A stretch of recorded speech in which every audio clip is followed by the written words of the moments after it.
You know, deep down, there's a part of you that already knows when something feels wrong. That quiet, intuitive voice that says, asterisk, this isn't right. This isn't who I am. Asterisk, it's not loud, not dramatic. It doesn't shout. It whispers, but over time, that voice gets buried under years of conditioning. You're told to be polite, to be agreeable, to not make a scene. You're taught that keeping the peace matters more than speaking your truth. And slowly, almost without realizing it, you start betraying that inner voice just to fit in, to be liked, to be accepted. You tell yourself it's not a big deal, but it is. Because every time you silence that voice, you lose a piece of who you are. The world will constantly pressure you to conform, to think a certain way, to live by someone else's rules, to agree even when you disagree. It's subtle at first, almost invisible, but the longer you go along with it, the further you drift from yourself. You start living reactively instead of intentionally.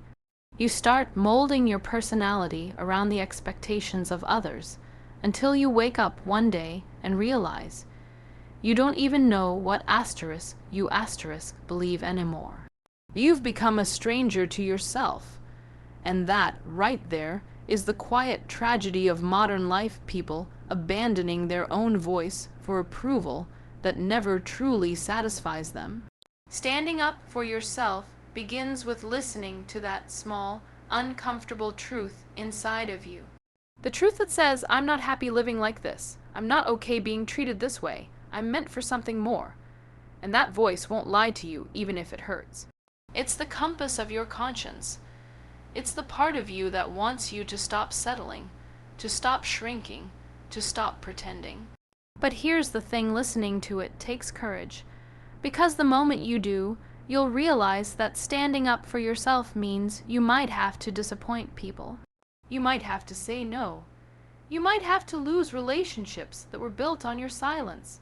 And that's terrifying, isn't it? Because you've probably built an entire identity around keeping others comfortable. But the truth is, your silence never really kept the peace. It just postponed the conflict, and it buried your authenticity along the way. You can't build a meaningful life by suppressing your truth. You can't create real relationships by pretending to be someone you're not. The people meant for you won't love you because you agree with them. They'll love you because you respect yourself enough to stand for something. So listen. When that inner voice rises again, don't drown it out with fear or excuses. Don't dismiss it as overthinking. Sit with it, ask it what it's trying to tell you, because that voice is your and it's the only part of you that's truly on your side when the world tries to pull you in every direction. It's not your enemy, it's your foundation, and if you ignore it long enough, life has a way of forcing you to listen anyway, through burnout, resentment, or an emptiness you can't explain. Standing up for yourself doesn't start with shouting or fighting back. It starts quietly, with awareness, with that single, defiant decision to stop betraying yourself. And once you make that decision, everything begins to change. Your posture changes, your tone changes, the way people treat you changes, because when you stand in truth, the world senses it. You begin to command respect, not because you demand it, but because you embody it. So stop waiting for someone else to give you permission to be who you already are. The world doesn't get to decide your worth. You do, and the moment you finally trust that inner voice again, you'll realize it was never weak, never small, never wrong. It was simply waiting for you to have the courage to listen. And when you do, you'll no longer need to find your voice because you'll finally be speaking from it. Most people grow up thinking that setting boundaries makes them selfish, cold, or difficult to deal with. They're told, be nice, don't make a fuss, just let it go. And so they learn to please everyone but themselves. They say yes when they mean no. They tolerate disrespect because they don't want to look rude. They shrink to make others feel bigger.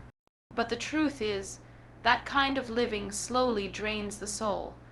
It turns you into a person who exists for everyone else's comfort, while your own needs go unheard. Boundaries aren't walls, they're acts of self-respect. They're not about shutting people out, they're about keeping your sense of self intact. You see, when you start setting boundaries, you're not rejecting others. You're simply choosing not to reject yourself anymore. You're saying, I matter too. You're acknowledging that your energy, your time, your emotional space, those things are valuable. They're not infinite resources to be given away until you collapse. And the moment you start to honor that truth, people around you will notice. Some will respect it, others will resist it, because your strength will reveal their dependency on your weakness. It's uncomfortable at first. You'll feel guilty. You'll question yourself. You'll replay conversations, wondering if you were too harsh or too distant. But that discomfort isn't a sign that you're doing something wrong. It's a sign that you're healing a lifetime of people pleasing. You're unlearning the lie that love must always mean sacrifice. You're learning that sometimes love means saying, no, I won't do that.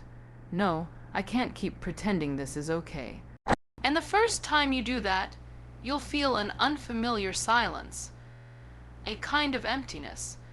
But don't mistake that for loneliness. It's not loneliness, it's peace.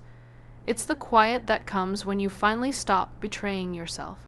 Boundaries teach others how to treat you, yes. But more importantly, they teach you how to treat yourself. They define the difference between compassion and self-neglect. Because being kind doesn't mean allowing others to drain you. Being forgiving doesn't mean accepting repeated harm. You can still love people and say, this behavior is not acceptable. You can still be generous and know when to stop giving. Real maturity isn't about saying yes to everyone. It's about knowing when to say no clearly and calmly without shame. Think about it. If you don't protect your time, someone else will waste it. If you don't define your values, someone else will define them for you. And if you don't decide who gets access to you, people will take it by default. Boundaries are not the end of love, they are the beginning of real love. The kind that doesn't require you to lose yourself to keep someone else happy. Because no one truly benefits when you're exhausted, resentful, and quietly falling apart. The people who genuinely care about you won't be threatened by your boundaries. They'll feel safer because of them. Boundaries create trust, predictability, respect. They allow relationships to grow on solid ground rather than emotional manipulation or guilt. So the next time you feel that hesitation rise in your chest before saying no, remember what's really at stake. It's not the other person's approval, it's your peace of mind, it's your self-worth. It's your right to live a life that reflects who you truly are. You're not here to constantly explain yourself, to justify your limits, or to apologize for existing within them. The truth is, boundaries aren't about distance, they're about dignity. They're how you tell the world, I know who I am, and I refuse to let that be negotiated. When you hold that line calmly, consistently, unapologetically, you stop living reactively and start living deliberately. Asterisk, because at the end of the day, self-respect isn't something you talk about. It's something you practice, one boundary at a time. Asterisk, there's a certain kind of freedom that only comes when you learn to say no without explaining why. Most people never reach that point.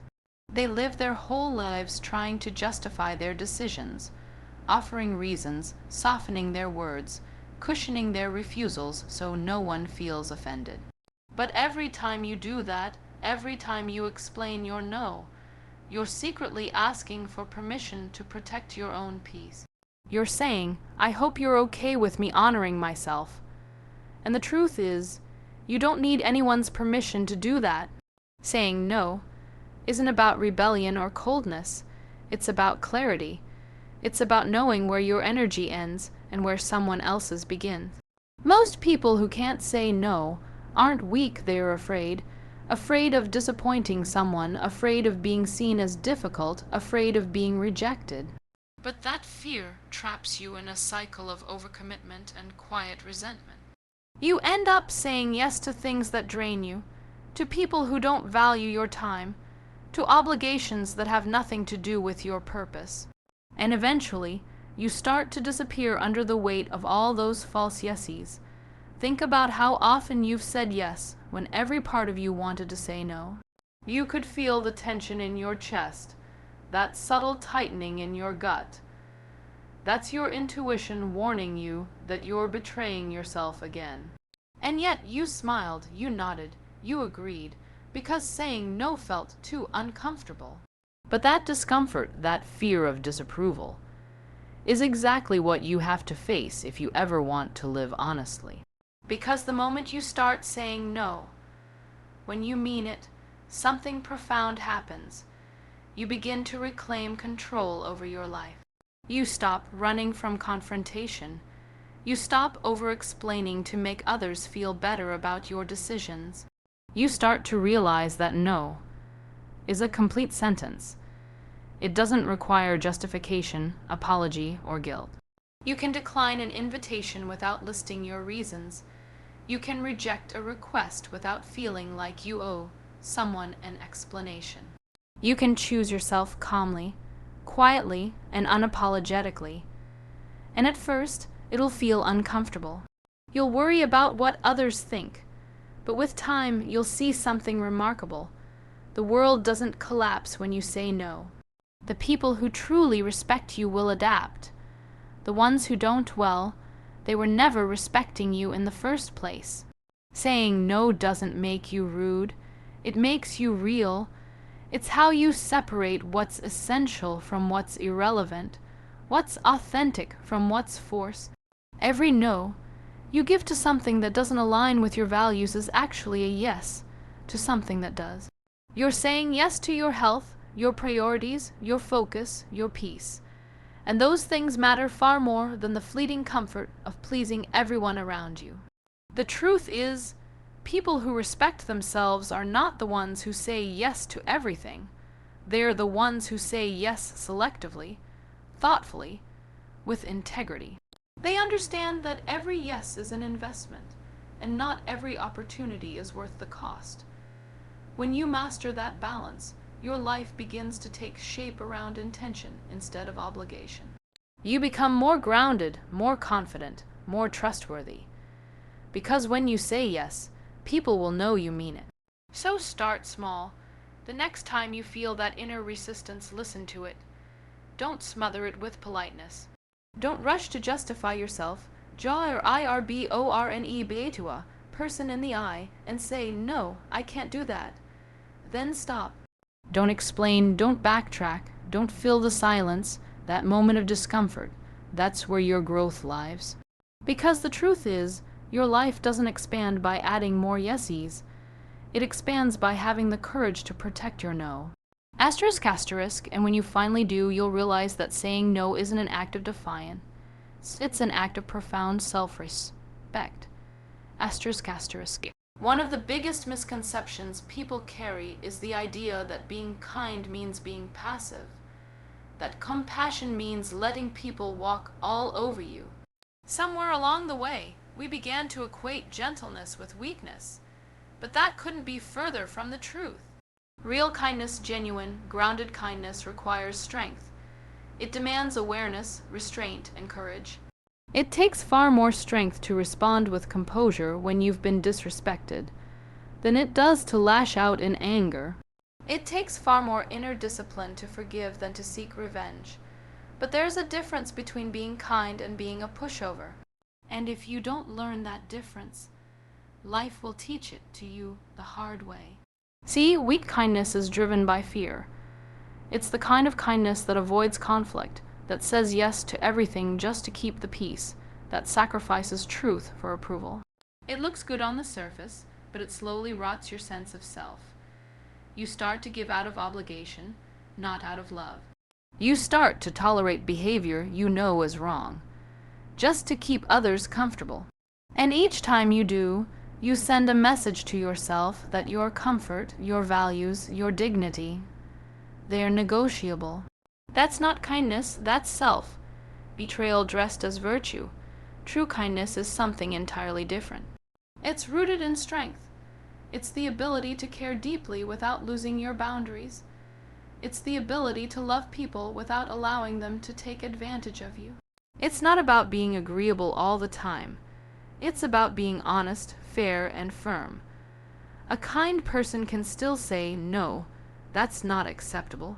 A kind person can walk away when something is unhealthy. A kind person can look someone in the eye and tell the truth, even when it's uncomfortable, even when it risks being misunderstood. That's not weakness, that's courage. Think about it. The strongest people you know aren't the loudest or the harshest. They're the ones who have mastered the balance between compassion and conviction. They're the ones who can stay calm in chaos, who don't let bitterness harden them, but also don't let guilt manipulate them. They lead with empathy, but they carry a spine of steel underneath it. That's what true strength looks like. It's controlled, not chaotic. It's steady, not submissive, and here's the irony. When you confuse kindness with weakness, you attract people who exploit it. The moment someone senses you'll bend just to avoid conflict, they'll keep pushing. And if you keep accommodating, they'll take more not because they're evil, but because you've taught them it's acceptable. People treat you according to what you allow. So the moment you start pairing kindness with strength, everything shifts. You stop overgiving to those who only take. You stop apologizing for being good-hearted. You stop letting people mistake your empathy for permission. It's not about becoming hard or cynical. You don't have to stop caring. You just have to start caring about yourself with the same depth that you care for others. That's what balances kindness. It's what keeps it real, not performative, because the truth is, kindness without boundaries is manipulation. It's an unconscious trade. You're being nice because you want to be liked, not because it's right. But kindness rooted in strength, that's pure. It expects nothing. It stands tall. It's not trying to prove goodness. It simply embodies it. So don't let the world convince you that you have to choose between being strong and being kind. The two are not opposites, they're allies. Real strength makes your kindness meaningful, and real kindness gives your strength purpose. Together, they create a presence that commands respect, not through intimidation, but through authenticity. Because at the end of the day, the goal isn't to be the nicest person in the room. It's to be the one who stands firmly in truth, treats others with dignity, and refuses to let goodness be mistaken for weakness. That's not softness, that's power under control. And there's nothing stronger than that. Every time you allow someone to disrespect you and say nothing, you teach them how to treat you. Silence feels like peace in the moment, but it isn't peace. It's avoidance. It's a quiet deal you make with yourself that says, I'll tolerate this now so things don't get worse. But here's the truth. Things always get worse when you let them slide. Disrespect doesn't disappear because you ignore it. It grows, it takes root, and slowly it eats away at your confidence, your voice, and your self-worth. We often convince ourselves that staying silent is maturity. We say, I don't want to overreact, or it's not worth the fight. But is worth it? Because every unchallenged moment of disrespect leaves a mark, not just on how others see you, but on how you see yourself. It sends a quiet message to your subconscious that your boundaries are negotiable, that your dignity can be compromised. And once you internalize that, you start to shrink. You laugh off things that hurt you. You minimize your own feelings. You become agreeable at the cost of authenticity. That's not peace. That's submission disguised as grace. Confronting disrespect doesn't mean exploding in anger or creating drama. It's not about humiliating the other person.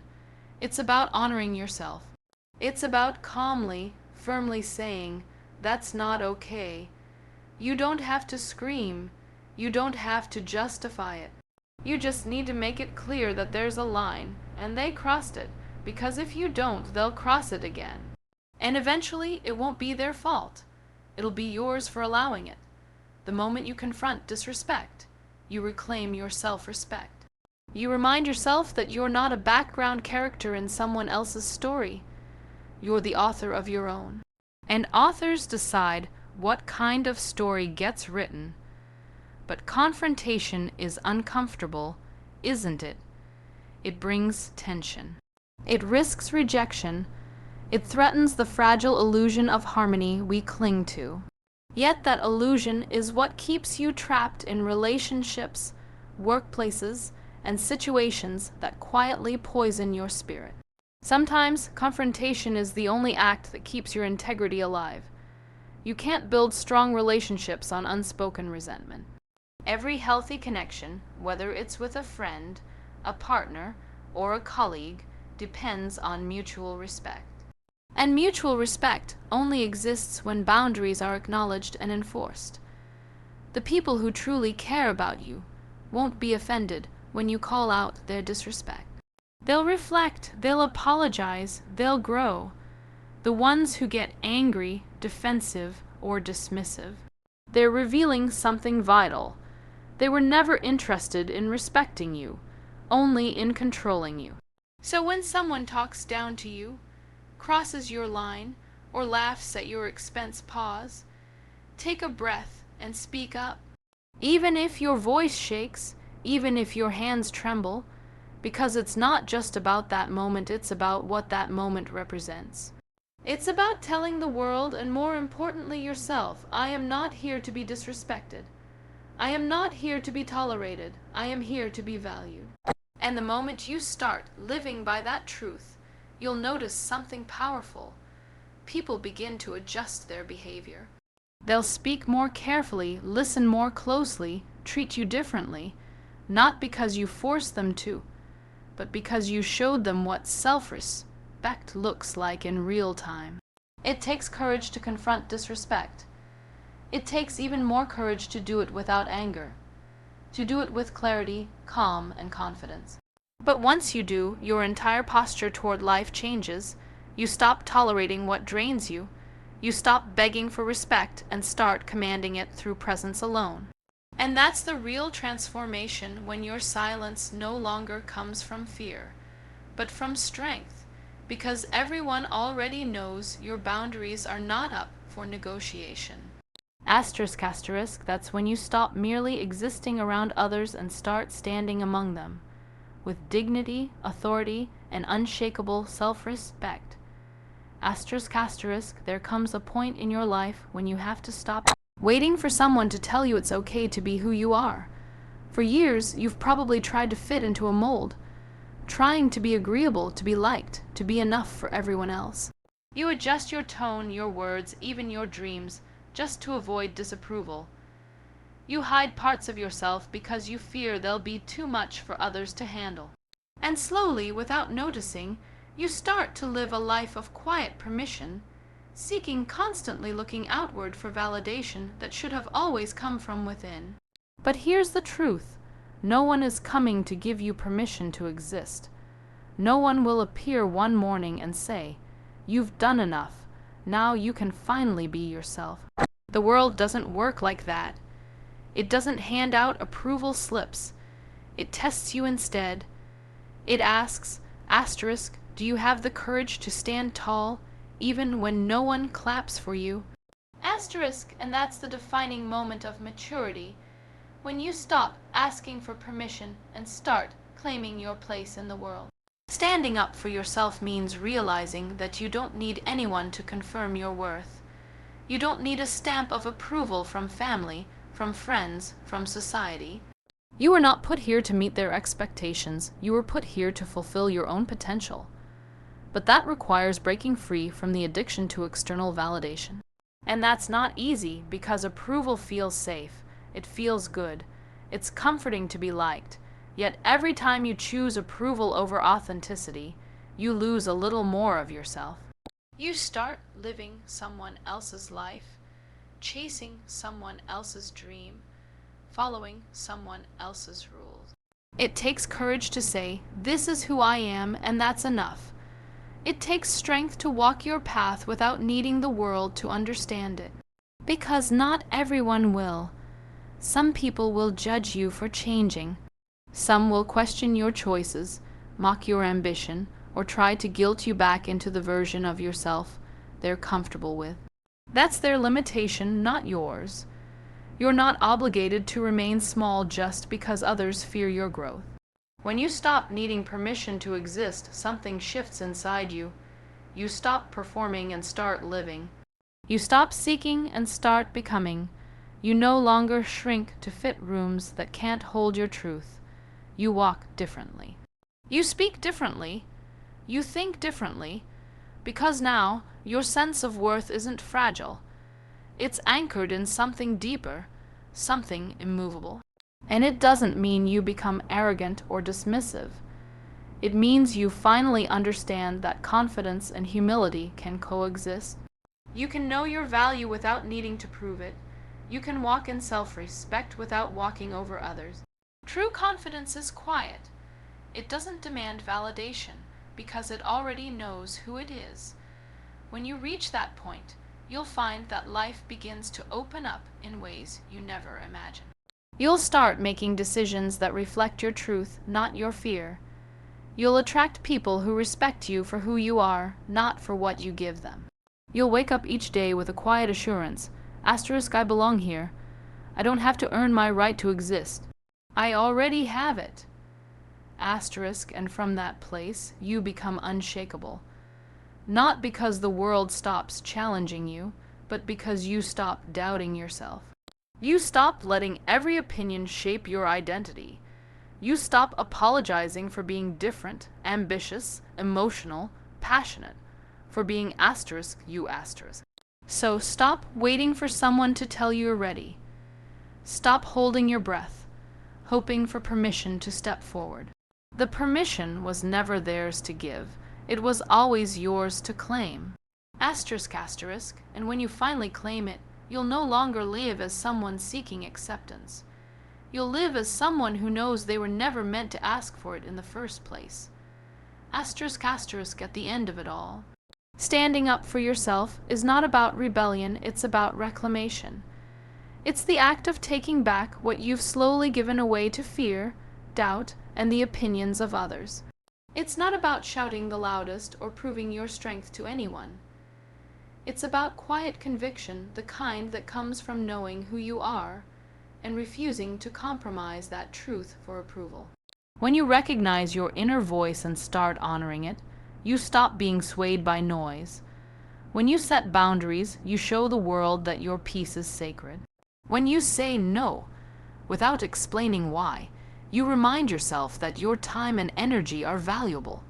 When you stop confusing kindness with weakness, you begin to live from a place of strength instead of fear.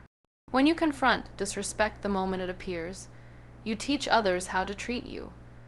And when you stop needing permission to exist, you finally begin to live. This isn't about becoming hard or detached. It's about becoming whole. It's about standing so firmly in truth that nothing outside of you can distort it. The world doesn't need another person pretending to be agreeable. It needs people who are authentic, principled, and courageous enough to speak when it matters. So let this be the moment you decide to stop playing small, to stop dimming your light just to make others comfortable, to stop waiting for the right time to stand tall, because the right time is now. Every time you choose truth over comfort, boundaries over guilt, and self-respect over approval, you grow closer to the person you were meant to become. And that person, the one who stands unapologetically in their own light, doesn't just change their own life. They give others permission to do the same. So stand up for yourself not out of pride, but out of purpose. Because the moment you do, the world will finally start to see the strength that was in you all along.